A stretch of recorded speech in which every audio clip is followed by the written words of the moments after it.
When Matthew and John were tasked with diving into a ship that had sunk just 2 days ago, they ended up meeting face to face with a great white shark deep underwater. But it quickly became clear that this scary creature had no intention of harming them. It was actually starting to look like it needed their help with something, and the two divers could not believe it when they found out what the shark actually wanted. The two divers were still very scared for their lives as they were following the great white shark. They just went deeper and deeper until they reached the sunken ship. It was obvious that the shark wanted them to follow inside. Now they had nowhere to escape to anymore. If this shark just turned around with evil intentions, it was done for them. But they still decided to follow the creature, and not long after they realized why this shark had acted the way it did. Matthew and John were completely shocked by what they were seeing. How was this even possible down here? But why did the shark want Matthew and John to follow it? What did they find in the sunken ship, and were they going to make it out alive from this strange encounter? But before we start, smash the like button, subscribe, and ring the notification bell so you never miss our upcoming stories. John and Matthew have been friends for a while, and the duo had been diving together for a couple of years now. Although diving had started as an exciting hobby for the men, with their constant trips below water, they were steadily picking up useful skills, and now it has become something more to them. Recently, the men had been invited by some marine biologists to help collect samples for a research project that was being done. The project largely involved them collecting bottom samples and taking pictures of particular species. However, for the most part, the work was not risky and kept them at shore. A few days ago, the marine team had made a special request. The team had recently located a sunken ship that was a few decades old and believed due to its age and location it would prove to be a great habitat for the species they were studying.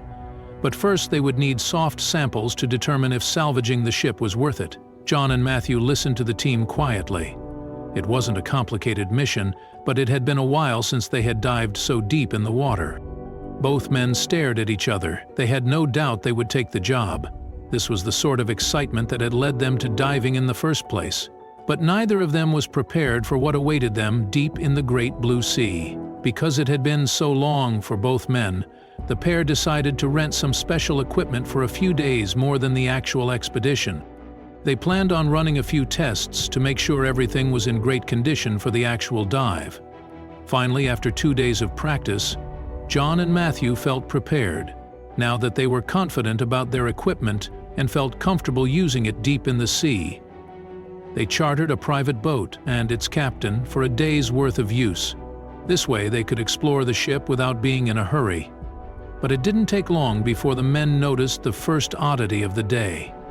Although the men were excited to get their exploration in motion, they couldn't ignore the strange feeling that swept through them as they observed the area. Top on their list of worries was how empty the area seemed.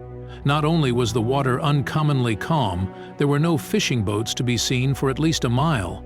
The men started to wonder if they had missed their way, or even worse, failed to receive a warning notice about the location. It didn't help that the captain admitted that there was no working radio aboard the small ship. They contemplated turning back, but knew they were working on a short deadline. After a few more minutes of sailing, the men reached their designated coordinates.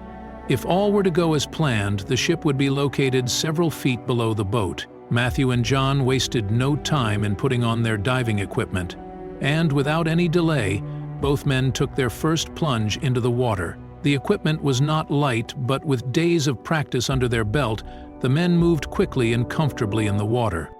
Their radios were perched against their shoulders to ensure they could easily transmit information to the captain, who was waiting in the boat above water. It was customary that the first dive involved the divers confirming and familiarizing with the location of the ship before estimating the required distance and speed for moving from the ship back to the boat, and vice versa. This would ensure that on the second dive, movement and collection of species would go smoothly. Luckily, they faced no hurdles. In fact, it would have been difficult to. It didn't take much effort on the part of the two divers to spot the large ship wreckage, even less so with how undisturbed the waters were. It seemed neither the surface or the belly of the sea had any fish to be seen. After marking all the areas of interest, the divers signaled to each other and started their swim back up to the surface. It was on their way back up that John spotted something at the corner of his eye, but it was too far to make out in the dark water. But perhaps it was at this moment he should have been more concerned. The two men finally made it back onto the boat. They took in the sun and rested their legs for a moment before loading the bigger oxygen tanks for their second and longer dive. This time they pulled out their cameras, as they would need to document whatever they found but could not take with them. It was time for the second dive, and both John and Matthew were brimming with excitement. This time they would be truly exploring the ship, but as soon as they hit the water they knew something was wrong, instantly. Somehow the already sparse sea was even less so populated on their return. And soon the divers would discover why.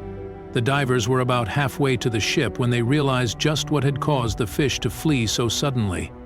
It was a small white shark, and from the depths below, it was headed right to them. But with the speed the creature moved, it was far too late to act. The divers moved very slowly, keeping their positions as unalarming as they could. They had seen sharks on their dives before, but never so close, and certainly not one that was headed directly for them. In this moment, both John and Matthew took a deep breath in fear. However this played out, the shark had the upper hand. The two divers braced themselves for an inevitable and painful end, but instead the shark slowed down as it approached them. The animal did not bare its teeth nor train its eyes at either of them. Instead, it began to circle around them slowly. What could this possibly mean? What was the animal trying to communicate? The men had been locked in by the shark for 10 minutes now, and by now it was clear the shark had no intention of harming them. All the large fish did was repeat the same motion. It would circle them a few times before heading back to the ship.